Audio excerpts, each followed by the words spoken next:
Welcome to face mass திறக்கம். யாரை பற்றி பார்க்க போகிறோம்னா, இப்போ ஓபிஎஸ்ஸை பார்த்தீங்கன்னா இணைச்சிக்கலாம்ன்ற முடிவு பார்த்தீங்கன்னா எடப்பாடி பழனிசாமி வந்ததாக சொல்கிறாங்க. எதனாலும் சொல்லிட்டு பார்க்கணும்.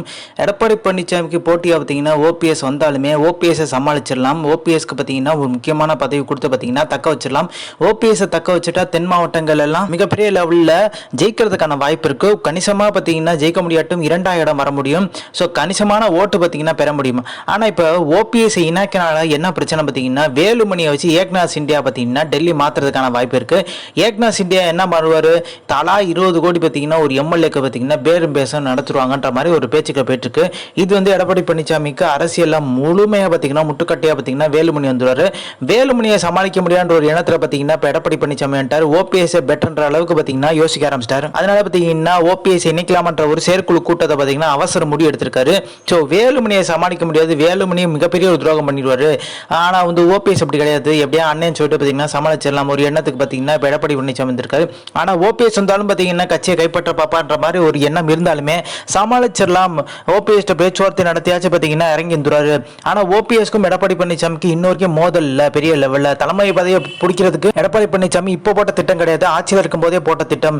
ஆனால் இப்போ என்ன சொல்றாங்கன்னா, இப்போ ஒன்றிணையத்துக்கு முக்கியமான காரணம் எடப்பாடி பழனிசாமிக்கும் வைத்தியலிங்கம் தான் மோதல். வைத்தியலிங்கம் பார்த்தீங்கன்னா ஆட்சியில் இருந்த காலகட்டத்திலே பார்த்தீங்கன்னா கொங்கு மண்டலத்தில் இருக்க நிறைய நிர்வாகிகள், அதே மாதிரி பார்த்தீங்கன்னா எஸ்பி வேலுமணி, தங்கமணி போன்ற நபர்களை பார்த்தீங்கன்னா டெல்டா பகுதியில் வந்து அங்கே இருக்க நிர்வாகிகளை நியமிக்கிறதுல பார்த்தீங்கன்னா தலையிட்டு இருக்காங்க. அப்போ வைத்தியலிங்கத்துக்கு என்ன மாதிரியான்ற மாதிரி அவர் யோசிக்கிறாரு.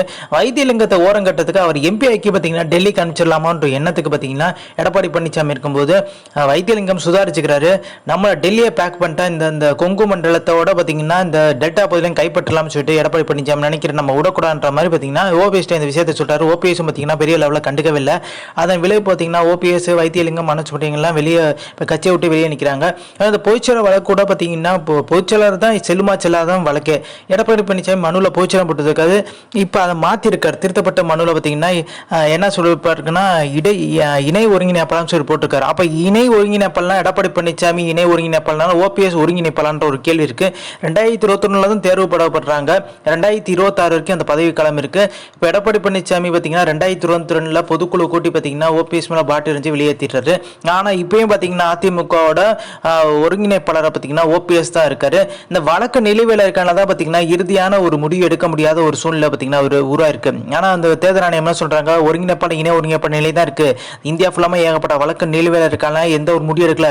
இறுதியாக பார்த்தீங்கன்னா இந்த கோர்ட்டு தான் எல்லாமே முடிவு எடுத்து அது உறுதிப்படுத்துன்ற மாதிரி பார்த்தீங்கன்னா ஒரு விஷயத்த கோர்ட்டில் பார்த்தீங்கன்னா ஒப்படைச்சிட்டாங்க. அந்த கோர்ட்டு தான் இறுதியான முடிவு. இப்போ சிவில் வழக்கு பார்த்தீங்கன்னா மூல வழக்கு முதல் ஒரு வழக்கு தான் பார்த்தீங்கன்னா நடக்க போகுது. ஸோ நேற்று நடக்கிறதா இருந்துச்சு, அப்படியே 2 வாரம் தள்ளி வச்சிருக்காங்க. எடப்பாடி பழனிசாமிக்கு இது மேலும் சிக்கலை தான் தருது. ஸோ இப்போ எடப்பாடி பழனிசாமி ஓபிஎஸ் சசிகலா இணைக்காத பட்சத்தில் வேலுமணி, தங்கமணி, செங்கோட்டையன் போட்ட சீனியர்களை பார்த்தீங்கன்னா பாஜக ஆதரவோட பார்த்தீங்கன்னா கட்சியை கைப்பற்றதுக்கான வாய்ப்பு இருக்கு. இது மட்டும் காரணம் கிடையாது. சிவி சண்முகம், எஸ்பி வேலி போன்ற சீனியர் நபர்கள் பார்த்தீங்கன்னா தன்னோட மாவட்டத்தை தன்னோட கண்ட்ரோல் வச்சிருப்பாங்க.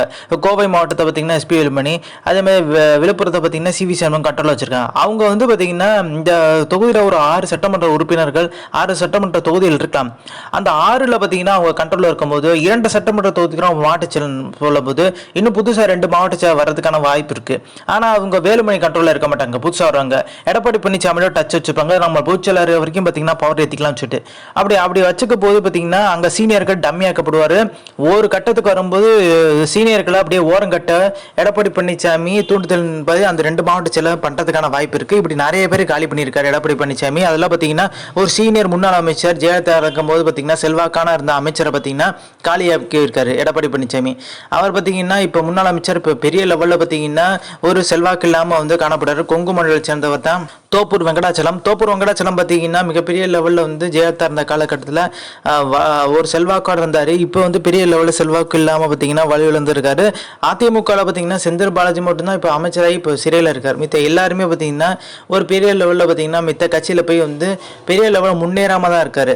ஸோ அவருக்கு ஒரு சட்டமன்ற தேர்தலில் பார்த்தீங்கன்னா 2026 பார்த்தீங்கன்னா வலுவான கூட்டணி அமைச்சு தான் எடப்பாடி பழனிசாமி ஜெயிக்க முடியும்ன்ற உணர ஆரம்பிச்சு இப்போ செயற்குழு பொதுக்குழுவில் பார்த்தீங்கன்னா கூட்டி ஓபிஎஸ் இணைச்சலாம்ன்ற ஒரு எண்ணத்துக்கு பார்த்தீங்கன்னா எடப்பாடி பழனிசாமி வந்ததுக்கு பின்னாடி பார்த்தீங்கன்னா வேலுமணி நாளைக்கு நம்ம டார்ச்சர் பண்ணிடுவான்ற மாதிரி ஒரு பயத்தில் பார்த்தீங்கன்னா எடப்பாடி பழனிசாமி இருக்கதா சொல்லிட்டாங்க. அந்த ஒரு பயத்தினால தான் எடப்பாடி பழனிசாமி இந்த செயற்குழு கூட்டத்தையே வந்து கூட்டாரு. முதல் வந்து மாவட்ட செயலர் கூட்டத்தை தான் கூட்டியிருந்தாரு.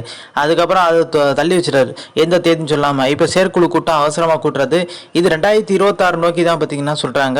அது மட்டும் கிடையாது, எடப்பாடி பழனிசாமி அணியில் இருக்க நிறைய பேர் பார்த்தீங்கன்னா ஓபிஎஸ் இணைக்கின்ற ஒரு அழுத்தம். ஓபிஎஸ் இணைச்சா இரட்டை தலைமையிலாச்சு வந்து ஒரு முடிவு எடுக்க முடியும், எல்லாரும் கட்டுப்படுவாங்க. இப்போ இந்த ஒற்றை தலைமைக்கு வந்து பார்த்தீங்கன்னா எல்லாருமே வந்து எடப்பாடி பழனிசாமியை டார்கெட் பண்ணுவோம், உங்கள் பதவி இப்போ காலி பண்ணிடுவோம், நீங்கள் எப்படி சொன்னீங்கன்னா நாங்கள் வந்து அந்த பக்கம் சேர்ந்துருவோம், இந்த பக்கம் சேர்ந்துருவோம். டெய்லி எடப்பாடி பழனிசாமியை வந்து ட்ராப் பண்ணுற மாதிரி ஒரு சூழ்நிலை வருது. இரட்டை தலைமையே வந்துட போது வரட்டுன்ற மாதிரி நிலைமைக்கு வந்துடுறாங்க. ஏன்னா எடப்பாடி பழனிசாமி இந்த ஒற்றை தலைமை சொல்லிட்டு பார்த்தீங்கன்னா பொதுச்செயலாளர் பதவி உட்காந்துட்டு எல்லாருமே அந்தந்த மாவட்டத்தில் பொதுச்செயலாளர் தான் இயங்கிட்டு இருக்காங்க. யாரையும் மாற்ற முடியாத ஒரு சூழ்நிலை பார்த்தீங்கன்னா எடப்பாடி பழனிசாமி நெருக்கடியான சூழ்நிலை. இதே இந்த இரட்டை தலைமை இருக்கும்போது இந்த பிரச்சனை கிடையவே கிடையாது. அப்போ சசிகலா, ஓபிஎஸ் வந்து எடப்பாடி 3 பேரும் இணையும் போது மிகப்பெரிய லெவலில் பார்த்தீங்கன்னா வலுவான அதிமுக உருவாகிறதுக்கான வாய்ப்பு இருக்குது. இதில் எடப்பாடி பழனிசாமி முதலமைச்சர் வேட்பாளர் இருந்தாலுமே ஓபிஎஸ் சசிகலா பெரிய லெவலில் பார்த்தீங்கன்னா ஒன்றும் ஆட்சேபணம் தெருக்க வாய்ப்பு இல்லை. ஆனால் கட்சியை கைப்பற்றுவான்னு சொல்லிட்டு எடப்பாடி பழனிசாமிக்கு ஒரு பயம் இருக்குது. கட்சியை கைப்பற்றினாலும் பார்த்தீங்கன்னா சசிகலா வந்து எடப்பாடி பழனிசாமியை பழி வாங்குறதுக்கான வாய்ப்பு இல்லை. அதிகபட்சம் கேபி முனுசாமி, ஜெயக்குமார், அதே மாதிரி இந்த உதயகுமார் இவங்கள தான் பழி வாங்குறதுக்கான வாய்ப்பு இருக்குது. சிவி சண்முகத்தையோ எடப்பாடி பழனிசாமியோ பழி வாங்குறதுக்கு துளி கூட வாய்ப்பு இல்லைன்றாங்க. ஏன்னா அவங்க அந்த மாவட்டத்தில் பார்த்தீங்கன்னா வலுவாக இருக்காங்க. எடப்பாடி பழனிசாமி முன்னாள் முதலமைச்சர், இப்போ எதிர்க்கட்சி தலைவர்னால பார்த்தீங்கன்னா அவர் தவிர்த்துட்டு பார்த்தீங்கன்னா எடப்பாடி பழனிசாமியை தவிர்த்துட்டு தேர்தலை சந்திக்க வாய்ப்பில்லை. அது சசிகலாவுக்கே வினையாக முடியும். சசிகலாவோட செல்வாக்கு அப்போ குறைய வாய்ப்பு இருக்குது. சிவி சண்முகம் கட்சி விட்டு நீக்கலாமே அந்த பிரச்சனை. ஏன்னா அவங்க சமூகத்தை வேறு சமூகத்தை சார்ந்தவர். ஸோ மிகப்பெரிய ஒரு லாக் பண்ண முடியாது. இதே கேபி முனுசாமி பார்த்தீங்கன்னா மிகப்பெரிய லெவலில் கட்சி பிரமுகர்கிட்டே வந்து இறக்க மடக்க வந்து பார்த்தீங்கன்னா பல சிக்கல் அவருக்கு இருக்குது. நிறைய பேர் எதிர்த்துட்டாரு. சீனியர்களை பார்த்தீங்கன்னா இப்போ ஓபிஎஸ் எதிர்த்துருக்காரு. சசிகலாவுக்கும் ஏற்கனவே முனுசாமிக்கும் இடையே மோதல், திவாகருக்கும் மோதல், டிடி தினகரும் மோதல், ஓபிஎஸ்க்கும் மோதல், எஸ்பி வேலுமணிக்கு மோதல், சிவி சண்முகம் சொல்ல தேவையில்லை. அப்படி எல்லாரையும் பார்த்தீங்கன்னா பகச்சிக்கிட்டவர் வந்து கேபி முனுசாமி. ஸோ அவர் நீக்கிறதுல பெரிய லெவலில் பார்த்தீங்கன்னா கட்சியினர் வந்து ஒன்றும் போர்க்கொடி தூக்க மாட்டாங்க. கிருஷ்ணகிரி மாவட்டத்திலே பார்த்தீங்கன்னா நிறைய நிர்வாகிகள் பார்த்தீங்கன்னா எடப்பாடி பழனிசாமி இதுக்கு முன்னாடி வந்து புகார் கொடுத்துருக்காங்க. எடப்பாடி பழனிசாமி எதுக்கு அவரை நீக்கலாம் பார்த்தீங்கன்னா அவர் துணை பொதுச்செயலாளர் இருக்கனால தான் வந்து அவரை நீக்க முடியாமல் ஒரு சூழ்நிலை பார்த்தீங்கன்னா இக்கண்டான ஒரு இடத்துல வந்து எடப்பாடி பழனிசாமி இருக்காரு. இப்போ செல்லப்பாண்டி ஒரு சில மாவட்ட செயலாளர்டையும் பார்த்தீங்கன்னா மோதல் போக்க கடைப்பிடிச்சிட்டு இருக்காரு கேபி முனுசாமி. கேபி முனுசாமி பார்த்தீங்கன்னா அதனால தான் வந்து பெரிய லெவலில் மோதல் இருக்க ஒரு சூழ்நிலை காரணமாக தான் இப்போ எம்எல்ஏவாக இருக்காரு. அதனால சிவி சண்முகம் திருப்பியும் பார்த்தீங்கன்னா எம்பி ஆக்கி விட்டு அனுப்பிச்சுட்டாங்க டெல்லிக்கு. ஸோ இதே மோதல் பார்த்தீங்கன்னா சட்டமன்றத்துக்குள்ளேயும் வரதுக்கான வாய்ப்பு. 2 பேர் ஜெயிச்சிருந்தா பார்த்தீங்கன்னா அங்கேயும் பார்த்தீங்கன்னா ஒரு மோதல் உருவாகும் சூழ்நிலை தான் பார்த்தீங்கன்னா அங்கே இருக்குது.